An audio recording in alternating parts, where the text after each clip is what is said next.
Hey guys, welcome to the Hollywood Raw YouTube page. Make sure you drop a comment, like, subscribe. Do all the fun things. Follow everything. We're here to entertain you guys. What are you waiting for? Hurry up, let's go. Enjoy.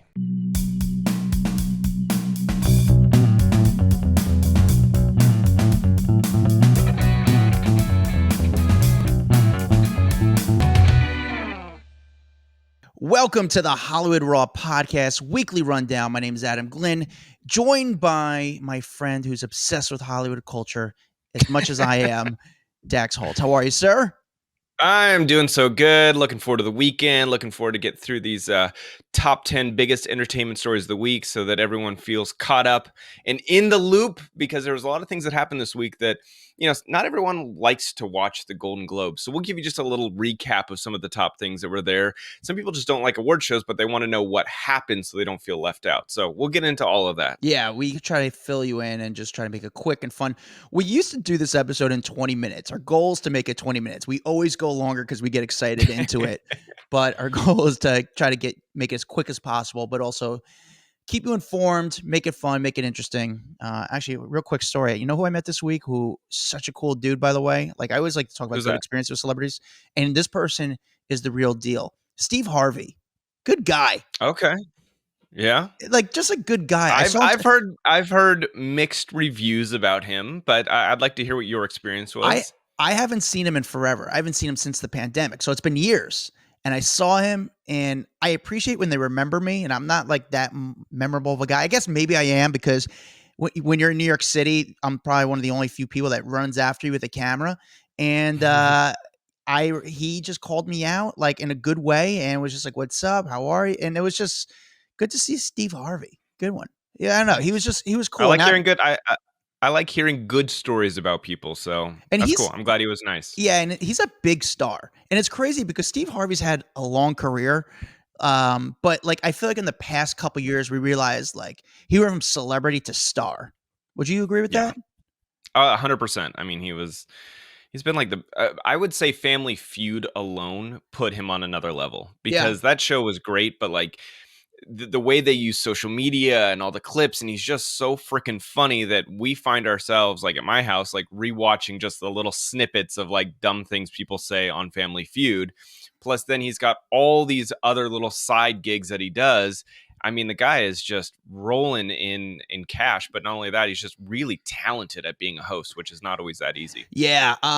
So thank you, Steve Harvey, for being a good guy. Before we get to the top 10 stories of the week, we read your reviews. Yes, we do. If you go to iTunes, or if you go to the Apple Podcast app or link, if you put in Hollywood Raw and you go all the way to the bottom, you can actually leave a review. And if you do that and say a few kind words, you leave your name, we'll actually read your review live on air. It's the best thing you do to support this. We're not a Patreon. We don't ask for money. We just ask for reviews, and we need some. If you haven't done it, do it, just so we can shout you out, give you some love. Dax, do you have a review ready for us? Yep, here we go. This one comes from Mima Seabreeze. 5-star best, or by far best podcast. Once I found you, I had to go down the Hollywood Raw rabbit hole. I need this during my elliptical and daily walk. I'm 66 and you guys are timeless. You speak the truth and give us tons of scoop. Keep up the great podcast. Happy 2023, guys. Love it. I'm glad we're there for your elliptical. I'm glad we're there for your daily walks. And thank you for listening. Appreciate it. All right. This one comes from Kitten. Love this podcast. Found you through Juicy Scoop with Heather McDonald. Has juicy inside information. Well, I'm going to start over because I just brutalized that one. So found you through Juicy Scoop with Heather McDonald, has juicy inside information and interviews, and is a refreshing take on celebrities. Awesome. Yeah. Thank you, Kitten. Well, if you like interviews, and you're listening to this episode this weekend, okay, we are about to record an interview later today. Hopefully they don't cancel on us, but it's going to be a very, very good interview. So hopefully this person follows. Hopefully we have a big one for next week is basically what Adam's saying. Yeah, we got a very big interview lined up that we're supposed to record later today. That's going to air next Wednesday. That's when we drop our episodes. So thank you for that. I appreciate it. Now on to the top 10 stories of the week, starting with number 10. Dax, what do we got? Well, I'm going to do 10.5. Okay. 10.5 is Kanye West is alive. He was seen out in Beverly Hills with a mystery woman, and that's all the attention I'm giving it. Okay, let's move on to 10. I appreciate that. All right, number 10 is chain smokers admit to having threesomes together, which is pretty shocking news. So basically, Alex Paul and Andrew Taggart from the Chainsmokers, they went on the Call Her Daddy podcast. By the way, why is this number 10, Adam? I think this one would be higher up in the list. This is a big story. You know what? It is, but I expect them to have threesomes with, so, that's what keeps the groups together. So that's why it's sort of like common. You think they're the only group that's had threesomes together. I'm sure Axel and Slash have been together in the same room nude. So it's, but go on to this. Okay. So basically they were talking about all of their past touring and said when they were younger, they had to share hotel rooms. And sometimes in those hotel rooms in Europe, the beds would almost be attached. So one of them would bring someone home, or both of them would bring people home. And next thing you know, they're already right next to each other. So it just kind of worked into like some Eiffel Towering and stuff. But they said, listen, that was a long time ago. Like, this is not happening still. But it was I think a pretty funny revelation that everyone on the internet just started clamoring about. But not only that, there was some other information which was kind of interesting.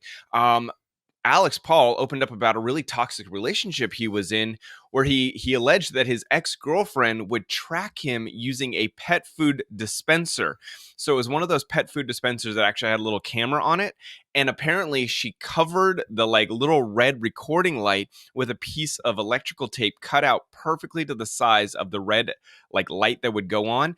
And so for months he was like walking around his house being normal, and this woman was allegedly recording every move he made. That is some creepy shit right there.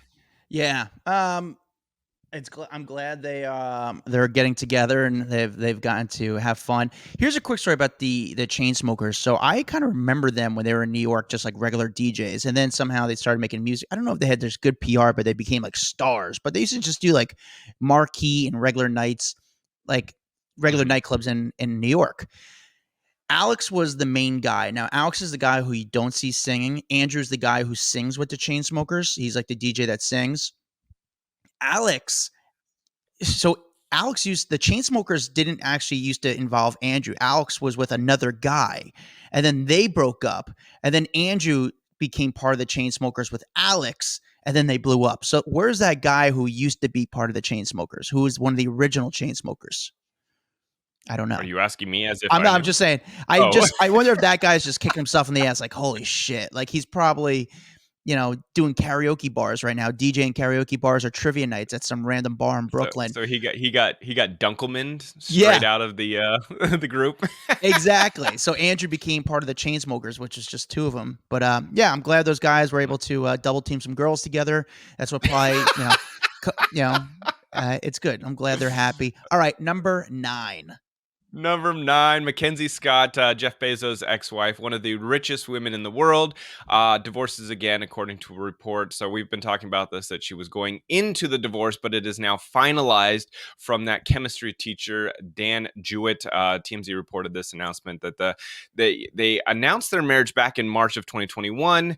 And then by September 2022, she was already filing for divorce. So it seems like they signed a private separation contract that will determine the assets and the settlement here.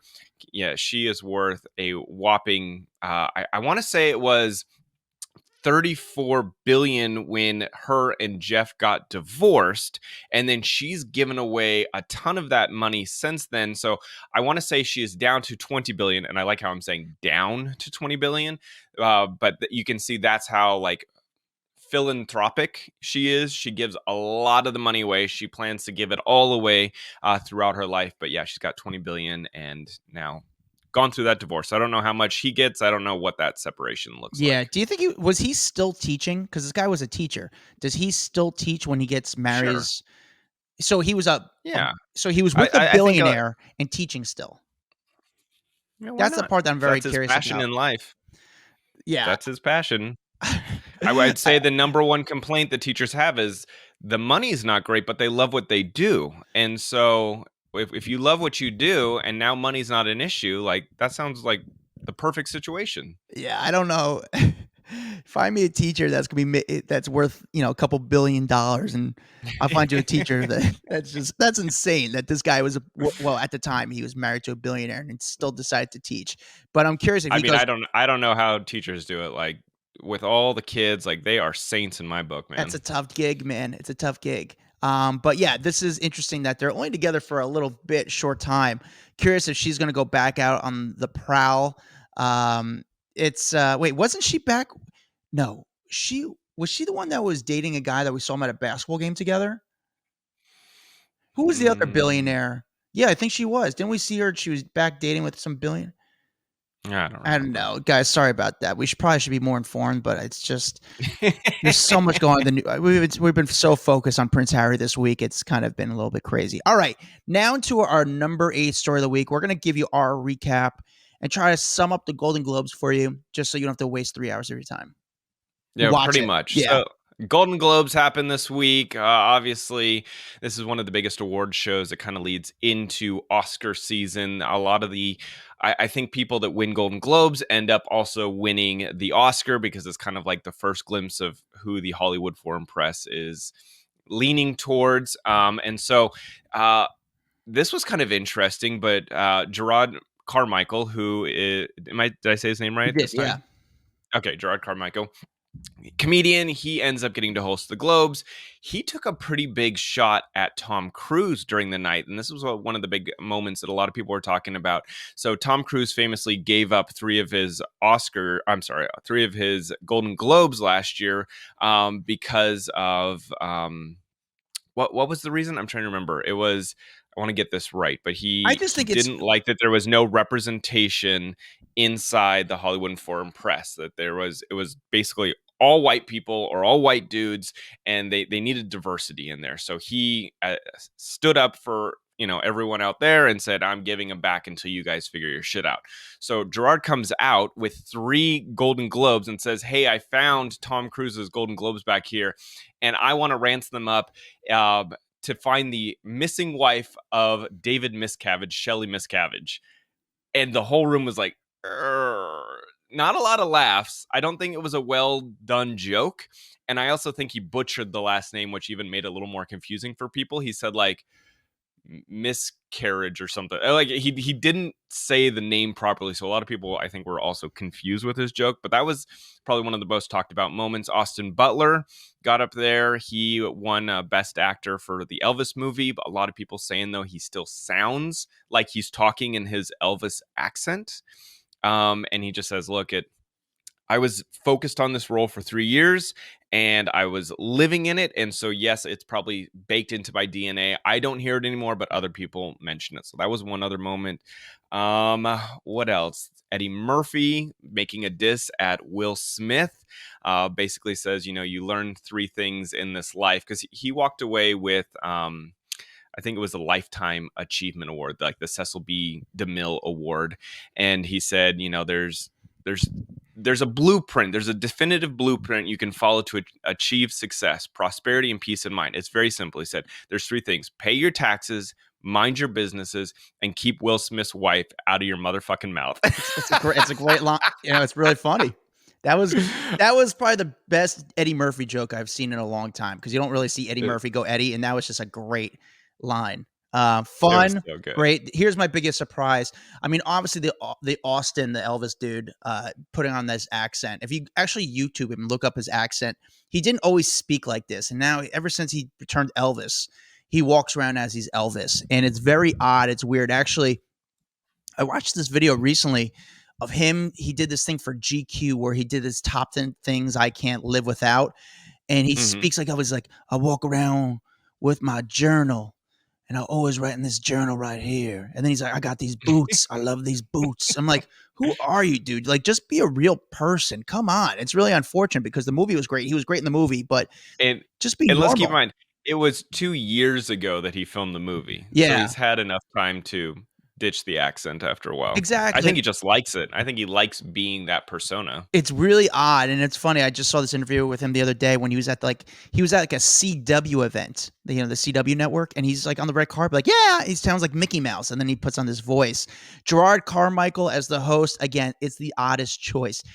In my Yeah. opinion, Gerard Carmichael has just had it. He's been like the chosen one by the industry. Somehow, a guy who hasn't done that much gets his own TV show. Then he gets to host Saturday Night Live. Then he gets to hold the Golden Globes. And everyone, like, if you're in the comedy scene, you never hear his name. Like, it's just sort of irrelevant. So it's like, why do you keep forcing him upon us when it's like we haven't chose him? Like I don't know. I find it very weird that he's like being forced onto us. Like, we need to like him and embrace him. And I don't want to say I don't see the talent, I don't but think he was. This a lot of his jokes missed at this award show, but this is it's hard to host any award show, so I can't rub it in too much. It's a really hard job. I do want to say if you are going to take a moment to Google anything from this award show, Jennifer Coolidge. Google Jennifer Coolidge. Yes. Her acceptance speech is so great. She won Best Performance by an Actor in a Supporting TV Series for White Lotus, which she was just killed off of. So it's kind of funny. Like, imagine you kill her off the show and then she wins a Golden Globe. You're like, damn it, no! But her acceptance speech really funny. She's just been killing it lately, and she's so naturally talented and funny. And I think she's really coming into, honestly, the prime of everything for her. Like, she is on the tip of everyone's tongue. She's just killing it at everything she does. But go watch that speech; it'll make you laugh. Like I said, All right, like let's move like what I on. said about Steve Harvey before, and it's I kind of think of Rodney Dangerfield, and kind of leads into like Steve Harvey and Jennifer Coolidge. It's just kind of nice to see someone who's kind of worked in the industry for such a long time, and then they finally get like that embraced, like Mhm. respect that they probably should have gotten for a long time. Like, it's like, no, they're really talented people, and then when you get to them, they're just very genuine, like they're appreciative. It's just a lot of I don't know. It's just such a nice thing. All right, moving on to the number 7 story of the week.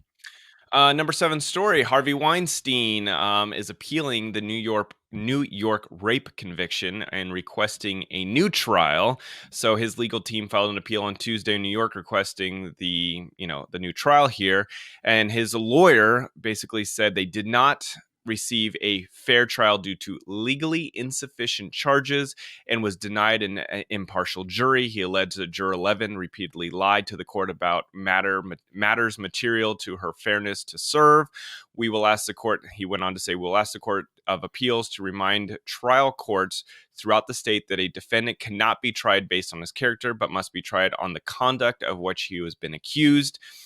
I just hear blah, blah, blah, blah, blah. I mean, like, how much money do you think Harvey Weinstein is going to sink into all of this? I mean, or is it his lawyers being like, no, no, no, let's file an appeal. Let's do this. Let's do that. So that they can just drain him of all his money. I'm like, go away already. Like, he's been found guilty on numerous things at this point. Like, one charge would have been bad, but he's been found guilty on several things. So, like, move on here and just go to jail already.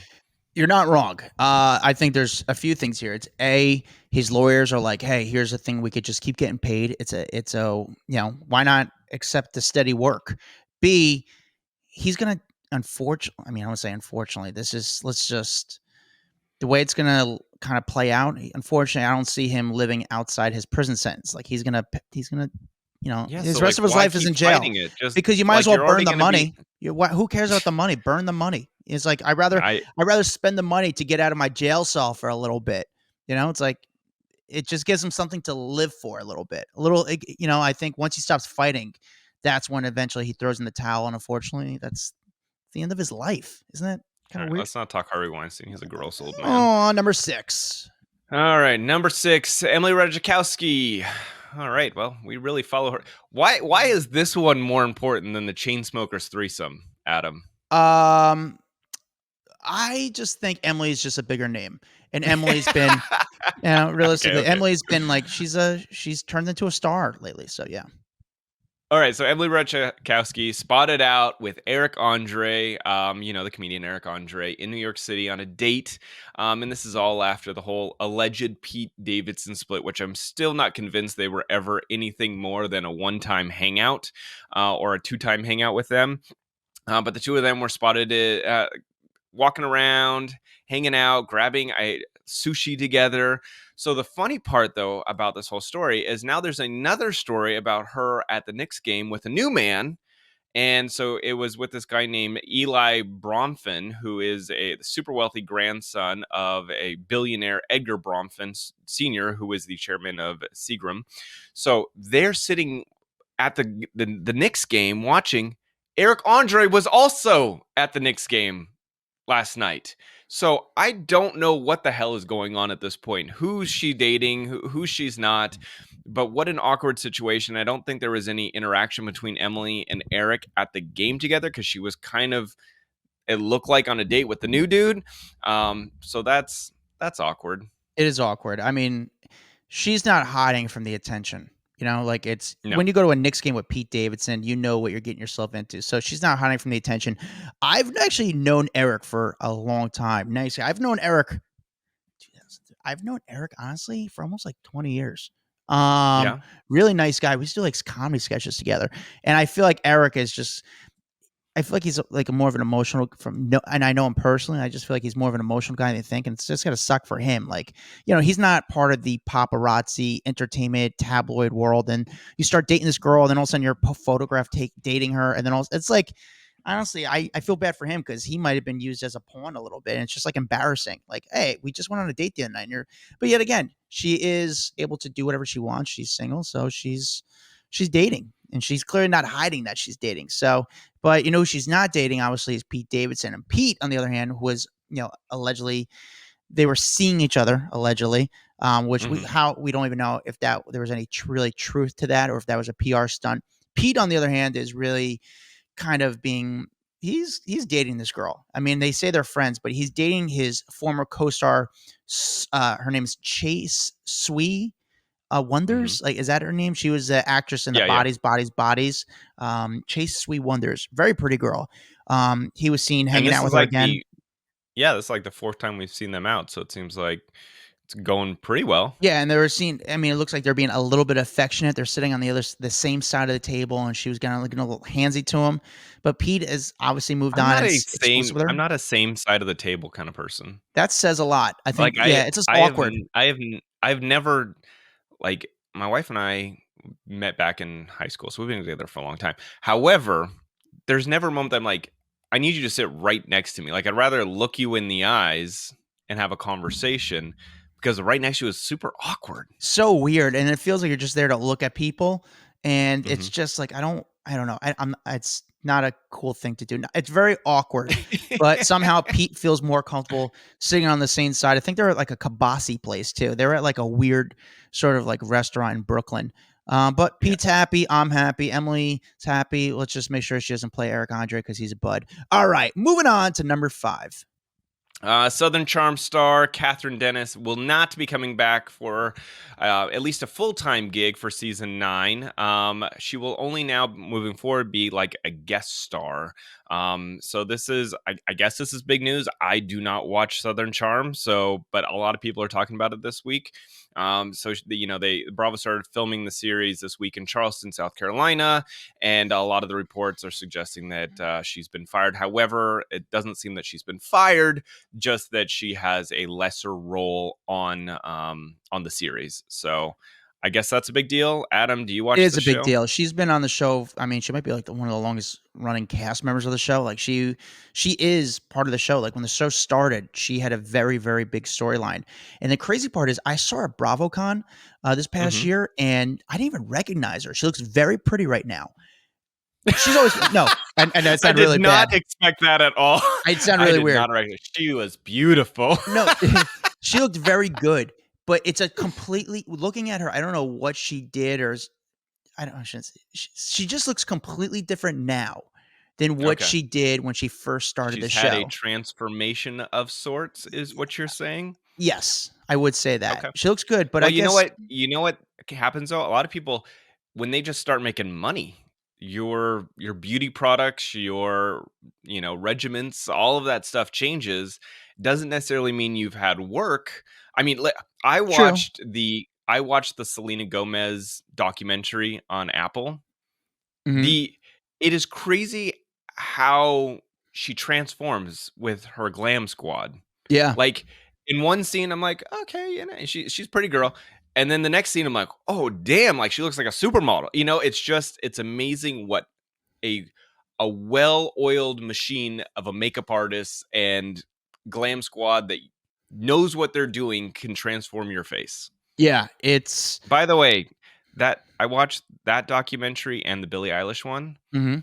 I feel, like, bad for these women. They just are so unhappy and depressed, and I know a lot of mental issues and mental struggles, but you go behind the scenes, you're like, "Damn," you know, they look so happy on the outside, but they've got so many demons on the inside. It's really sad. Yeah, but you wonder if the demons were there once before or once they started to get the fame, and I don't know, I'm just very curious about that, but that's a whole different podcast or interview. We have to talk to them. All right, Yeah. moving on to number 4. Yeah, because we're gonna have Selena Gomez Yeah. on real soon. Yeah.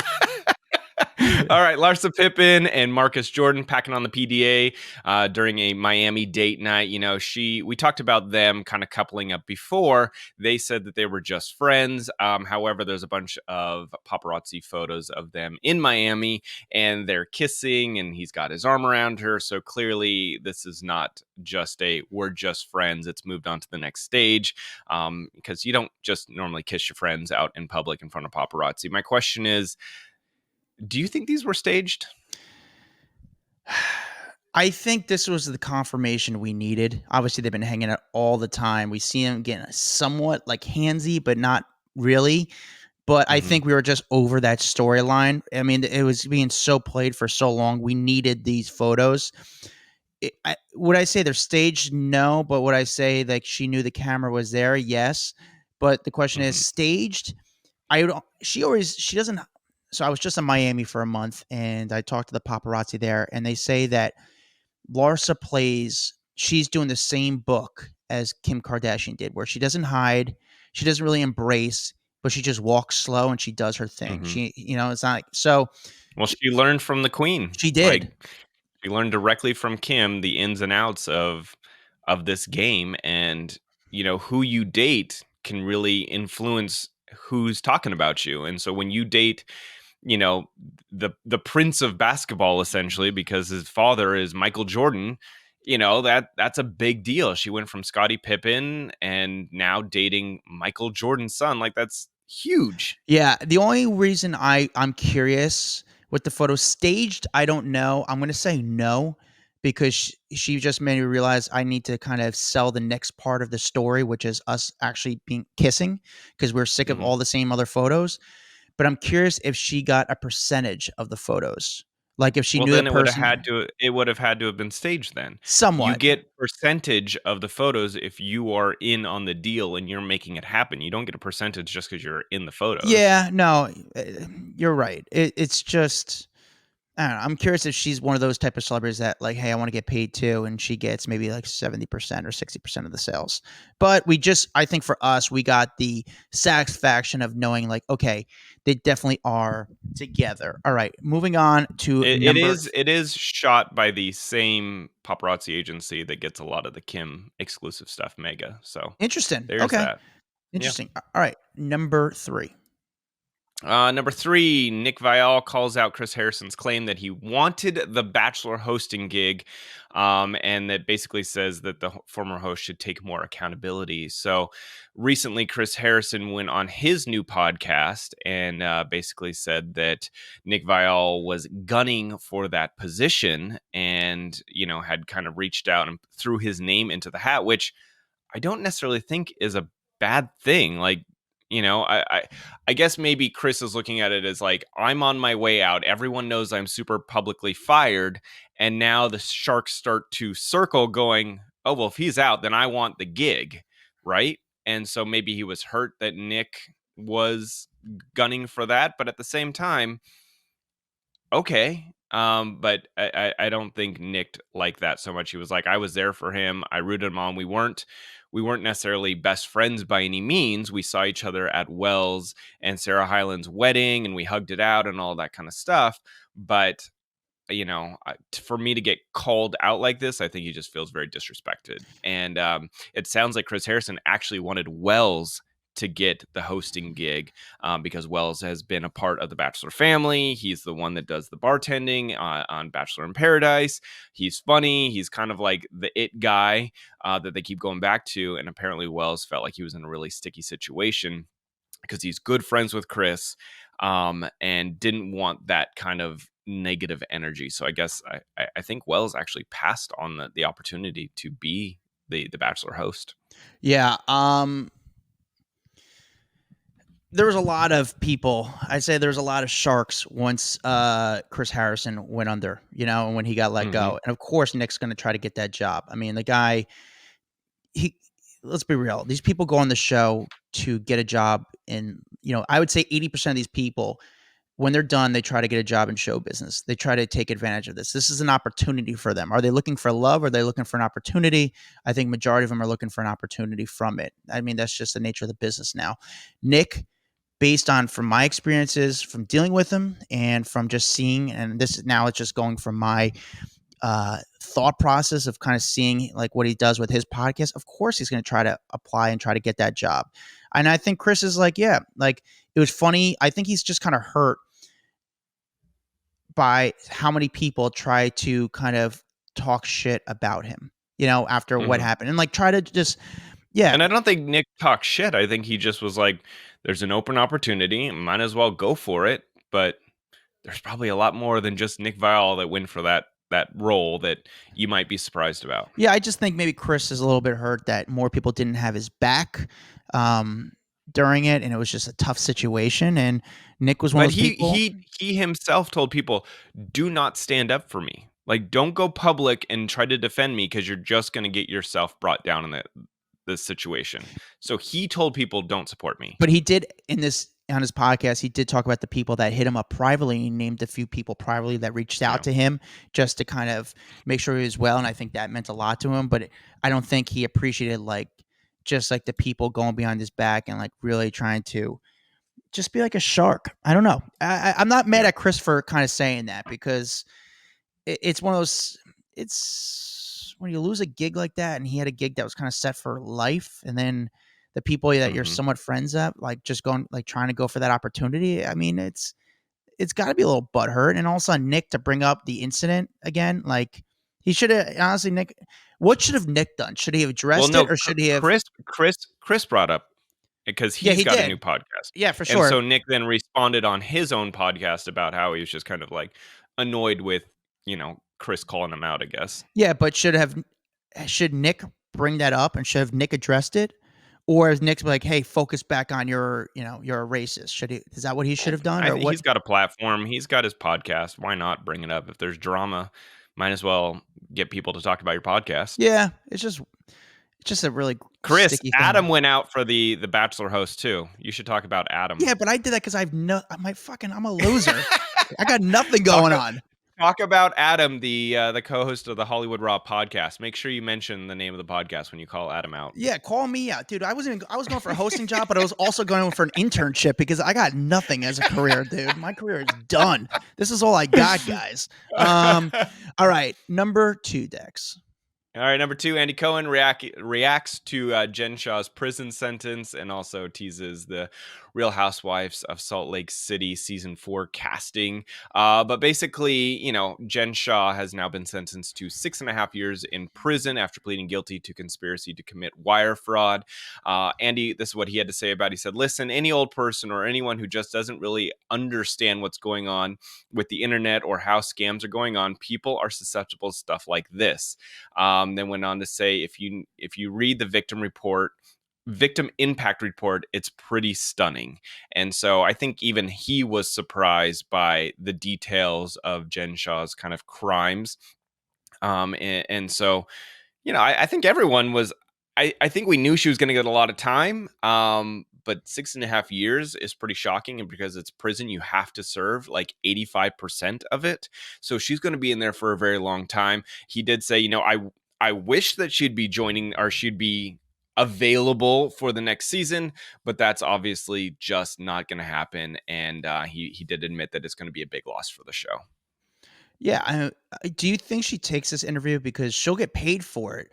But I don't. Here's the thing. Oh yeah, he does want a last interview before she gets locked up. I think she'll take it, Well, honestly. she could use the money, you know, because she Mhm. does have bills to pay, and we also want to hear her side. However, I don't know if you know she's already sentenced. She pled guilty, but if she says anything during that interview that could incriminate her more, is that possible? Or she's like, no, I just.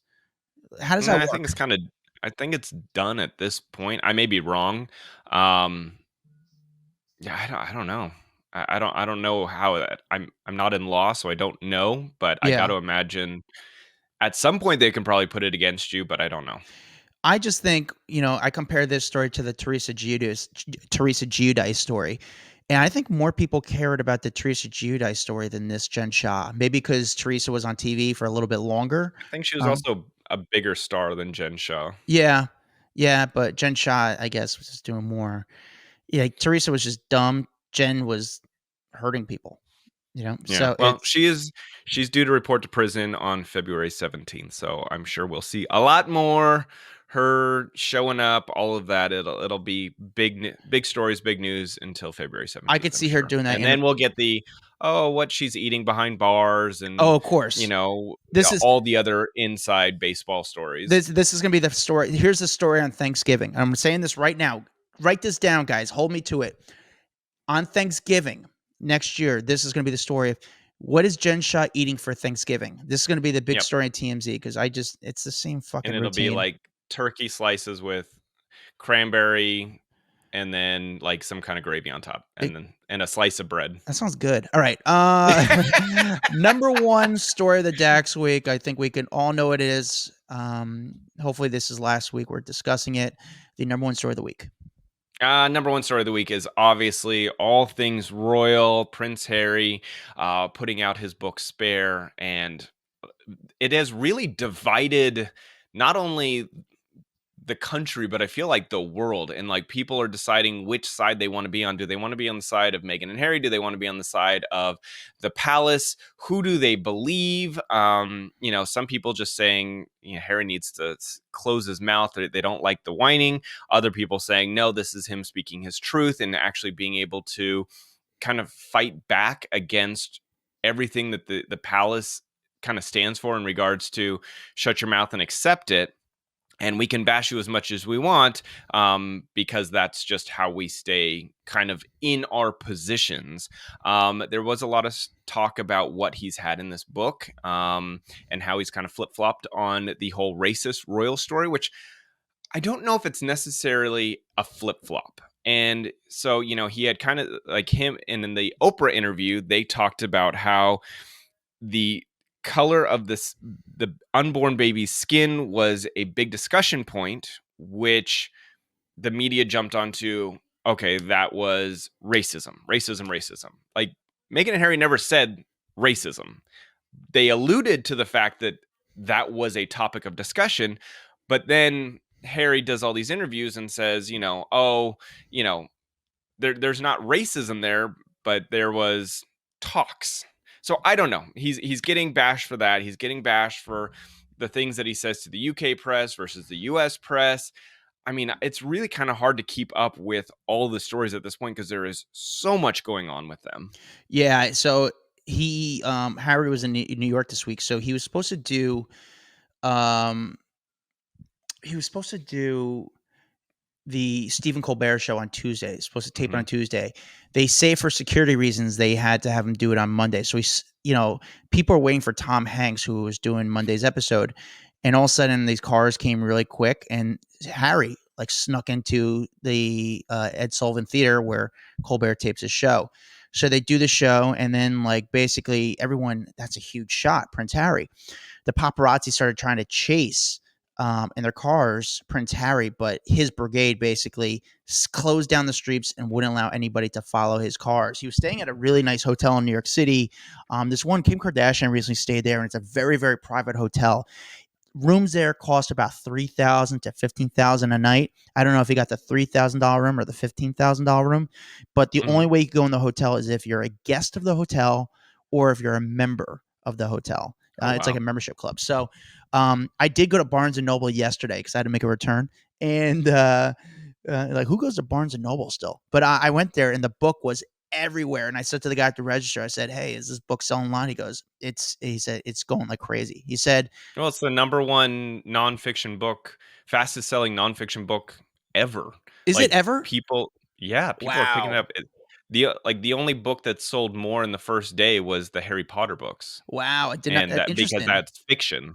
Yeah. Crazy. That's insane. Um, the other big thing he's getting skewered for is for admitting that he killed 25 Taliban fighters Yes. during his military service in Afghanistan. Um, and he writes that his number is not one, then it fills me with satisfaction, nor does it embarrass me.